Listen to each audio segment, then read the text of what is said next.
ചേച്ചി ജോലിക്ക് പോണ്ട, ഞാൻ പോകാം. അയ്യോ, അത് വേണ്ട, ഞാൻ തന്നെ പോവാം. നീ വേല എടുക്കാൻ പോകുന്നു നിന്റെ ചേട്ടൻ അറിഞ്ഞാൽ എന്നെ ശരിപ്പെടുത്തും. ചേട്ടൻ അറിയണ്ട, ഞാൻ എന്തായാലും പോകാൻ തീരുമാനിച്ചു. ചേട്ടന്റെ കാര്യങ്ങൾ നോക്കുക മാത്രമാണ് ഇനി ചേച്ചിയുടെ ജോലി. വേണ്ട ജാനു, എനിക്ക് പേടിയാവുന്നു. ഇത് കൊള്ളാം. എന്തിനാ എന്റെ ചേട്ടനെ കല്യാണം കഴിച്ചത്? കൈയില്ലാതെ വിഷമിക്കുന്ന എന്റെ ചേട്ടന്റെ എല്ലാ കാര്യങ്ങളും നോക്കിക്കണ്ട് ചെയ്യാൻ വേണ്ടിയല്ലേ? എന്നാലും എന്റെ ജാനു, ഇതിലൊരു തെറ്റും ഇല്ലേ ചേച്ചി. പോകെ പോകെ ചേട്ടനെ കൂടി നമുക്ക് സമ്മതിപ്പിക്കാം. കമലാക്ഷി, ചെല്ലേ.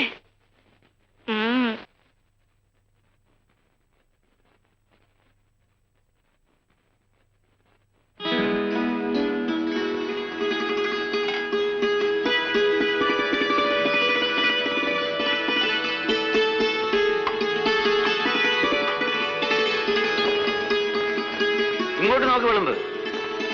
എനിക്ക് നാണം വരുന്നു. ഭഗവാനെ, എന്തൊരു മറിമായം! സത്യമാണോ കമലാക്ഷി? നിനക്ക് നാണമോ? അതെ.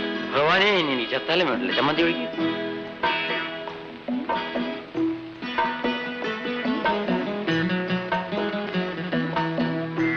മുഖത്തെന്താ ഒരു പാട്? ഒന്ന് ചുമ്മാതിരിക്കേ. ഇന്നലെ രാത്രി ഒരു പോറൽ പോലും ഉണ്ടായിരുന്നില്ലല്ലോ. വലിയ മിടുക്കായി പോയി. ജാനോടെ ഇവിടെങ്ങാനും കാണും. എന്തെടുക്കുന്നു? ഇങ്ങോട്ട് വിളിക്കേ. അവൾ എപ്പോഴിങ്ങ് വരും. നീ എന്തിനാ വളച്ചൊടിക്കുന്നേ? എവിടെയാ അവൾ? പിന്നെ പിന്നെ പിന്നെ പറയടി, എവിടെ പോയവൾ? പറയാം.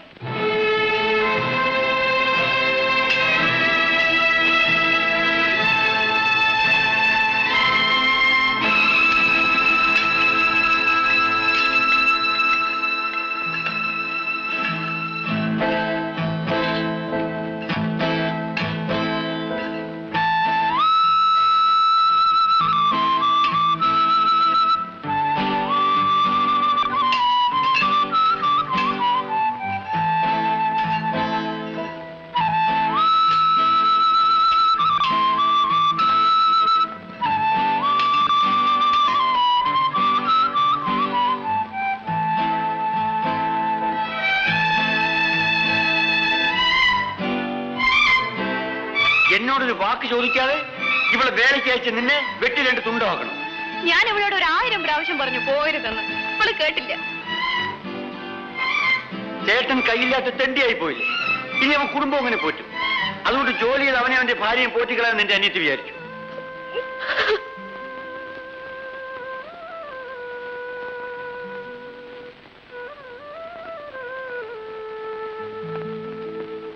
നമ്മുടെ അമ്മ മരിക്കുമ്പോ നിനക്ക് 2 വയസ്സിലുണ്ടായിരുന്നു.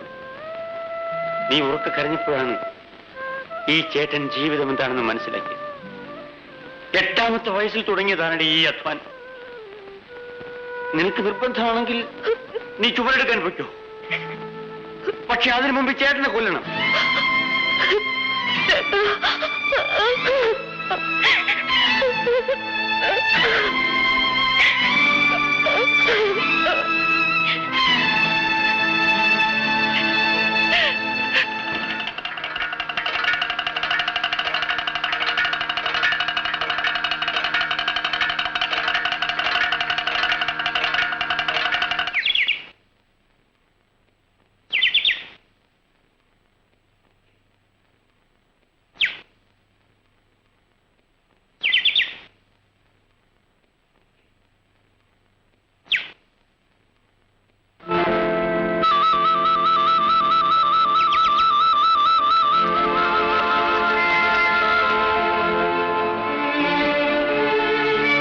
സുഖമാണോ ജാനു? ചേട്ടൻ വീട്ടിലില്ല. ഇന്ന് ഞാൻ വന്നത് ചേട്ടനെ കാണാനല്ല, ജാനുവിനെ കാണാനാണ്.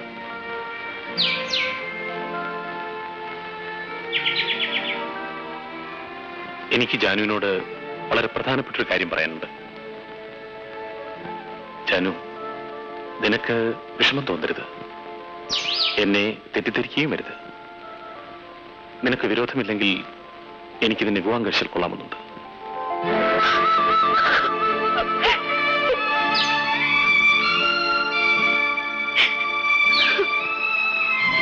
ജാനു ജാനു ജാനു ഞാൻ പറഞ്ഞു തെറ്റായിപ്പോയോ?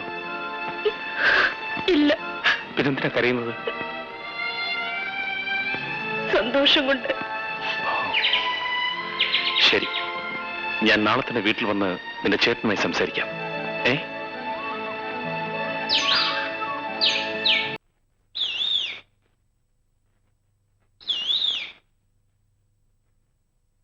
ജാനു, ഇവിടെ വാ. എടി, നിന്നെയാണ് വിളിച്ചത്. ഇങ്ങോട്ട് വരാൻ.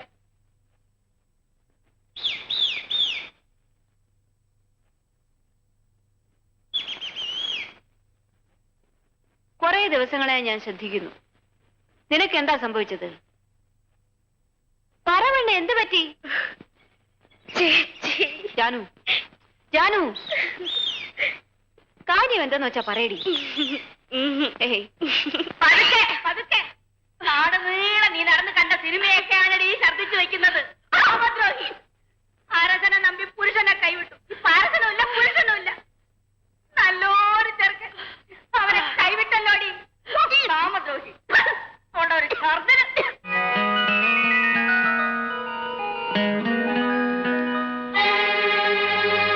ഞാൻ വാസുവിനെ ഒന്ന് കാണാമെന്നാണ്. എന്താ ആലോചിക്കുന്നത്? അദ്ദേഹത്തിനോട് കയറി ഇരിക്കാൻ പറയാം. വരണം.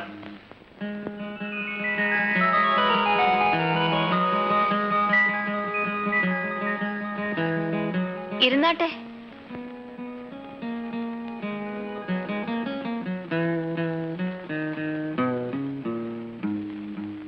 വാസു, ഞാനിപ്പോൾ വന്നിരിക്കുന്നത് വാസുവിന്റെ മേലധികാരിയായിട്ടല്ല.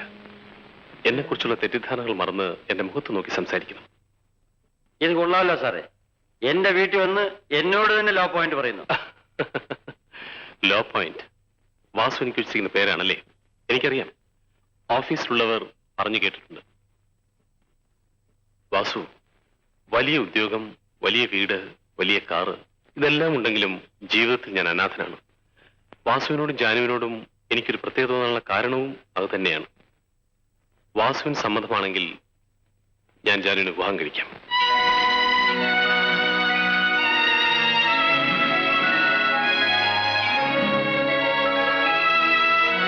വളരെയേറെ പ്രതീക്ഷകളുമായിട്ടാണ് ഞാൻ വന്നിരിക്കുന്നത്. സാധ്യമല്ലെന്ന് പറയരുത്. ഇതിലും വലിയ ഭാഗ്യം ഞങ്ങൾക്ക് വരാനുണ്ടോ? ഇത്ര പെട്ടെന്ന് സാറിന്റെ മനസ്സിൽ ഇങ്ങനെ തോന്നാൻ കാരണം വല്ല പ്രേമോ മറ്റോ ആണോ? ഒന്നുമല്ല, ജാനുവിനെ എനിക്ക് ഇഷ്ടപ്പെട്ടു, വിവാഹം കഴിക്കാൻ ശ്രമിക്കുന്നു, അത്രമാത്രം. അങ്ങനെ പറയണം. പ്രേമിക്കാനെന്നുള്ള കിട്ടില്ല. എന്റെ അനിയത്തിയെ ഞാൻ അങ്ങനെയാണ് വളർത്തിയത്. അതുകൊണ്ട് തന്നെയാണ് ജാനുവിനെ ഞാൻ ആഗ്രഹിക്കുന്നത്. വാസു സമ്മതിച്ച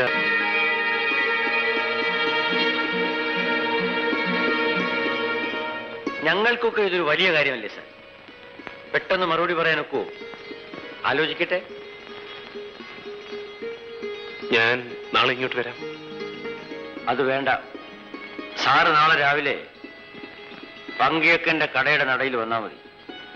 ഞാനവിടെ കാത്തു നിൽക്കാം.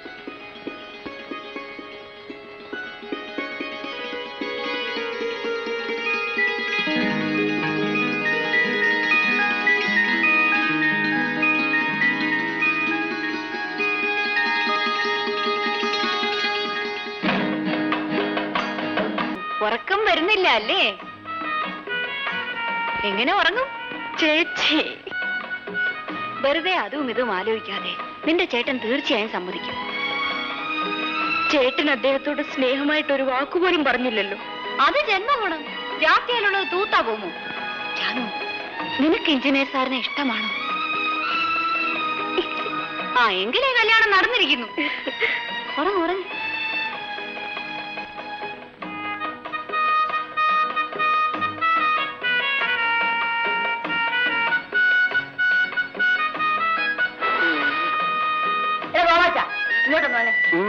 ബാസുവിന്റെ മുഖത്തിന് എന്തൊരു വല്ലായ്മ. ആർക്കറിയാം? ഏതായാലും ആ മുഖത്തിന്റെ ഭാവം കണ്ടിട്ട് എന്തോ കാര്യമായി നടക്കുന്ന ലക്ഷണമുണ്ട്. എന്തോ കാര്യമായിട്ടുണ്ട്.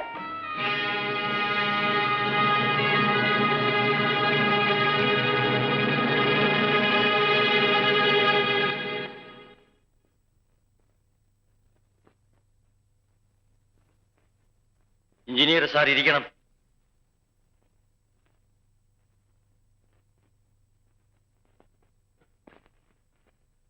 ഒരു ടീ കഴിക്കുന്നു? വേണ്ട. പിന്നെ വാസു എന്ത് തീരുമാനിച്ചു?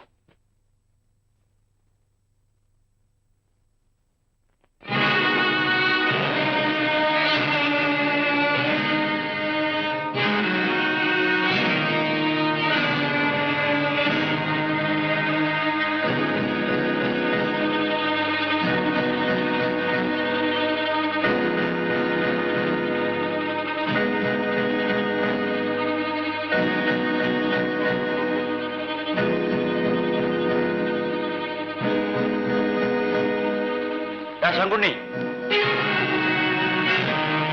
എന്താ വാസുണ്ണ? വായന്റെ അവിടെ വരാൻ.